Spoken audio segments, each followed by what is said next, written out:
Your kids are finally grown up and they've moved out of the house. You're sitting on the couch one day and you look over at your partner who's sitting on the other end of the couch and you think to yourself, now what do we do? Welcome to the Old Married Couple Trying New Things podcast. My name is Michael Smith. This is my wife and partner in crime, Stacy. Hey there. And we're the old married couple, but we're not actually old. Right. At least I'm not. It's very true. But we also don't want to become that old married couple, and we all know that couple, right? So that's what we're going to do here is try new things, right? We've been married 28 years. Our kids have grown up. They've left the house, and we're trying new stuff. And not that stuff. Get your mind out of the gutter. We're trying the G-rated stuff. Maybe PG-13. But the point is, we're trying new things and we're getting out there. You know, we've all met people or had friends who, spent many, many years together, and then once they got done with their the responsibilities of having children and that sort of thing, they decided they didn't have anything in common. And, for some folks that works. They can each have their own interests and still maintain a relationship. But for us, I didn't see that as working. So, yeah. Can y'all hear our cat trying to come in? And our dog whining outside the door like an infant. Yeah. Our kids grew up, but our pets are still here. Yeah.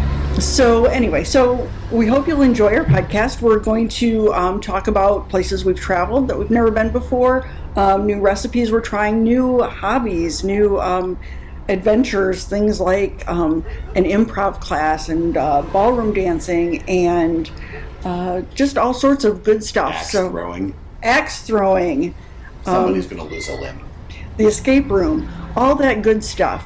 So, and we're hoping that will inspire y'all to get out and try some new things too. I was just reading this article. It's on HuffPost.com. It's by a guy named Larry Alton. He's the CEO of Alton Enterprises and does some online writing. But what he says is that there are some benefits to trying new things, some personal benefits.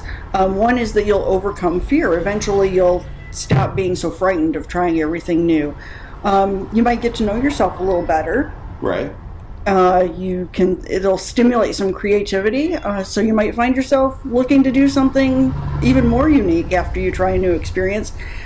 And ultimately for business, it also can make you more marketable.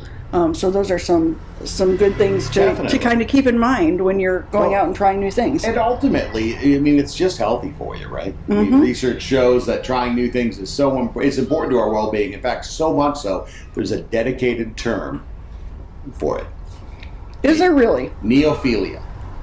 Is that on your word of the day calendar? It is. That's my new word for the day, neophilia. All right. We've all learned something new. So let's talk about today's episode, which is going to be about our trip to San Francisco. And I've got to be honest with you, we're originally from the Midwest. We've lived in New Orleans, Louisiana for about 10 years now.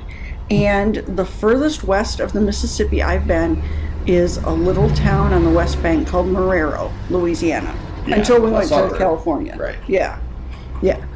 So we're going to talk about San Francisco. That was a blast. We had a really good time. It really was.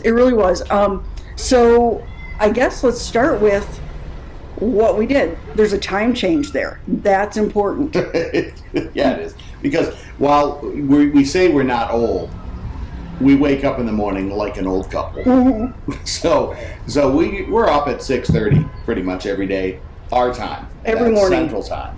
Every morning. So in California, that's 4:30 in the morning. So first day of our vacation. We got up at 6:30 Central Time, which was 4:30 in San Francisco, and we did whatever we wanted to because nobody else was awake. It was awesome. It was a great day. It worked out great for us, and here's why. Because we were up and moving super early in the morning. Like by 7 o'clock, we'd had breakfast and we were out the door, and we got to walk along. What is that place? Fisherman's Wharf. Fisherman's Wharf, yeah. We walked along there, and it was not crowded, which later on in the day, it's super crowded. And as we're walking along, we heard this sound, and at first I thought it was seagulls. Right. And then I thought it was seals. Turns out it was sea lions. So we went, and there's a spot there in the marina where the sea lions, jump up on there's a little bit of floating dock there, and they jump up there and they sun themselves, and they push each other off, and they were super vocal. It was really neat. Yeah. Cool. We were able to film some video and stuff, and there were only like us and 3 other people there at that time, which later on in the day we happened to go by that same area, and it was just packed with people. So we got some good video, which is up on our website, by the way. So yeah, we had a good time. Maybe I'll pull some still images too and throw them up while we're talking. Yeah. So so that was fun. And then the other great thing that early morning did for us is after the sea lions, we went over to the historic cable car.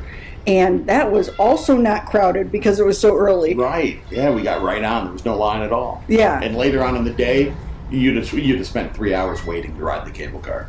So. Yeah. So that was a good time. If you're an early riser, go for it. But other things that we did in San Francisco, we walked through Chinatown. They have a fabulous Chinatown. Yeah, it's sprawling. It's like larger than downtown New Orleans, I think. It's where it was. It's really big. Yeah, really big and fascinating to look at. We went to the Haight-Ashbury district, which huge, musical history there. It's pretty funky still. It's got, cute little brew pub, lots of little artsy stores. What was the name of that brew pub? Like, really, I want to shut them out a little bit. Magnolia. Magnolia Brewing. Right. They were good. It was awesome. They were. It's always fun when you can go in a place and they can talk to you about where you're from. So we ordered a flight of beer and we were sitting there drinking it, and the gentleman who was tending bar came over and talked to us a little bit, asked us where we were from. We said New Orleans, and he started talking about some of the breweries down here. Right, it was familiar, and it's kind of cool. Yeah, it was neat. So that was fun. They were a good place. Great pretzel and beer cheese and honey mustard to dip it in. Yeah, it wasn't health food. No. But that whole district right there at the corner of Haight and Ashbury is, very historically significant in terms of music, because on Haight is where Jimi Hendrix lived for quite a while, and at the same time on Ashbury, Janis Joplin lived there, and so did Jerry Garcia. So we saw all those homes, and that was fun. It was cool. It was really neat. Yeah. And then we did a nice sunset cruise. That was a blast. Yeah. Lots of fun stuff. Oh, and we had, I think, some of the best Italian food I've ever had. Oh, yeah, that Italian restaurant was phenomenal. Yeah, right in Little Italy there. Like, who knew pasta could be that good? I know, right? It's awesome. Yeah, so lots of fun stuff to do. I think it's a great city to visit. I really enjoyed it. Oh, I'd go back in a heartbeat. In fact, I'd go back right now. I'm thinking about leaving the pets here and leaving. Yeah, if you can't hear them in the background, oh my gosh, it's all we can do to concentrate right now. It is a little ridiculous. So tell me, though, what was your favorite part? In all honesty, my favorite part was just spending that time with you without all the distractions and our kids are grown, so we don't have a ton of distractions, but there are always distractions. Your cell phone's a distraction. Your television is certainly a distraction, right? We didn't have any of that going on. It was just us. And that's what made it the best for me. That's really what's important. So. Okay. All right. Well, my answer is going to be much more lame. Okay. I have to say, I'm an animal lover, and seeing the sea lions in what is a natural habitat for them, not in a zoo, I had never experienced that before. And the absolute, I know I probably looked like just ridiculous because I was so in awe of them, but watching them just do their thing. Well, and you liked it so much, we had to go back by and see it again later. Yeah, I really did. I thought that was, I just thought that was fabulous. I really, really liked them. So what would you do differently with a San Francisco visit? Differently, I'd spend more time. We didn't, how many days did we have in San Francisco? 3? Yeah, we were only in San Francisco for 3 days. We did more stuff in Northern California. We'll talk about that on another show. But I'd have spent more time in San Francisco. You could spend 10 days there and not experience the whole city. True, absolutely, yeah. So that'd be the first thing, and then I'd plan out how to get around a little bit, because it took us a good half a day to kind of figure out transit. Yeah. To get around and move around the city. Once we did that, it was pretty easy to go everywhere. So. That's all true. I would say that yes, I would like to spend more time. for sure. The other thing I think that I would do differently is I would do some more research in Chinatown in terms of restaurants, because I was disappointed in the lunch that we had there, and you know how I love Chinese food. Right. So, and Chinese food is either awesome or it's the Chinese food you can get in every town in America. And we chose poorly on the restaurant there. So, but I mean, that happens. But other than that, I really, more time and research restaurants in Chinatown are my only changes that I would make to that trip. Yeah, I just wanted to do more of it. Yeah, it was absolutely a ton of fun. So how do you think that enhanced our relationship? Well, again, just spending that time together and experiencing those new things together, it just brings you closer together. We're still talking about that trip, and in all honesty, I mean, we're talking about it like it's new. We did it in May. True. And it's now August. Well, almost August. So. Yeah, absolutely. Absolutely. I agree that anytime we can experience some of those new things, like seeing when we did the boat trip, watching your face when you were excited about how we were going under the bridge and yeah. So our cruise went under the Golden Gate and around Alcatraz, and it was really neat. Yeah, it was fun. So it's fun to experience those things with you. So I guess let's go with our friend Larry's 4 benefits. Do you feel like you overcame any fear? Well, I mean, in terms of overcoming fear, not really. I don't know that I had any fears. I mean, there's always that fear of the unknown, right? I mean, I'll get pretty sedentary just before I take that step, and then I dive in. So I guess there is that. I feel like overall, while I didn't have to overcome a lot of fear for this particular trip, I feel like the fear of continuing to travel, there's always that little bit of I guess, concern about getting out of your routine.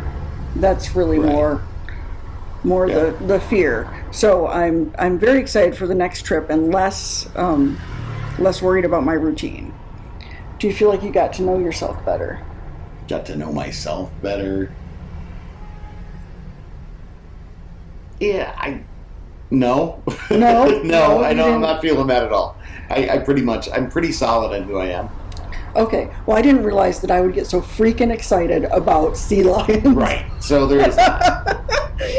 I have never been so excited about an animal before. I can't explain the excitement over the sea lions, and I would go see them again in a heartbeat. Oh, for sure. That would be one of the first, when we go back to San Francisco, that'll be one of the first things we'll have to do is go see the sea lions again.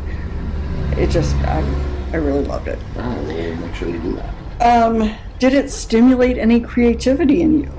Did it stimulate? Well, it must have, because, and I don't know if it did directly, but once we got home, like I hadn't turned on, I have 3D printers, and I've never talked to you guys about that, but I have them. And I picked them up during COVID when we were in lockdown because I needed a hobby. But I turned them back on after we got back. They had been off for probably 3 months. Oh, probably more than that, yeah. So it's been a while. I kind of fired them up, and I, started to. So yeah, somehow it stimulated that creativity. I don't know how it correlates, but it certainly happened after, post trip. Sure.